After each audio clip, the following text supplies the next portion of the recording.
Ce matin, à la mairie de Grasse, le préfet des Alpes-Maritimes, Georges-François Leclerc, et Jérôme Viaud, maire de Grasse, ont annoncé un dispositif pour lutter contre les habitats indignes.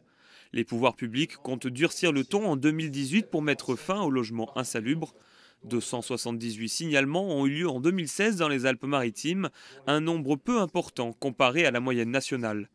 Pour renforcer la lutte, le pôle contre l'habitat indigne se réunira dès demain en préfecture pour coordonner une action collective des pouvoirs publics.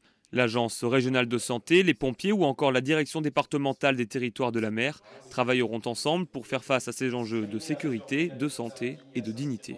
C'est assez simple, durcir le ton, c'est constater ce qui ne va pas en termes de sécurité dans les appartements, en termes de salubrité, en termes d'habitat et je dirais de capacité à vivre normalement dans des conditions qui permettent que l'habitat soit correct. Et on constate que dans le centre historique de la ville de Grasse, de nombreux logements sont à requalifier. Ils sont facteurs d'une population qui est en difficulté, en souffrance et que nous voulons voir évoluer aussi.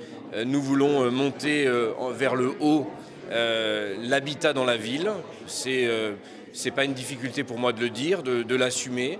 Nous voulons des appartements qui soient plus agréables, qui soient avec une population qui soit avec plus de mixité sociale.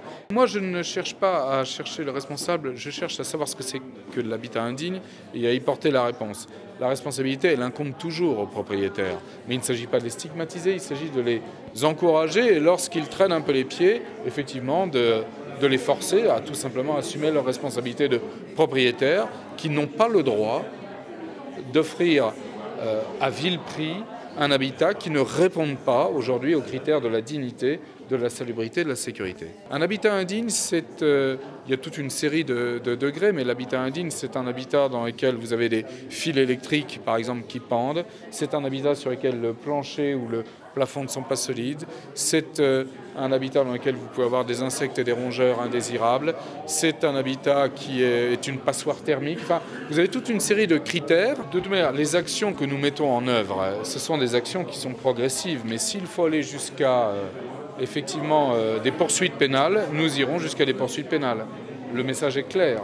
Nous mettrons en œuvre tous les instruments permettant aujourd'hui de repérer, de traiter administrativement les dossiers, mais si à un moment ou à un autre nous sentons que dans le registre administratif nous sommes en échec, il y aura des déférés au procureur, des situations de blocage. C'est très clair, nous irons au bout de tous les dossiers.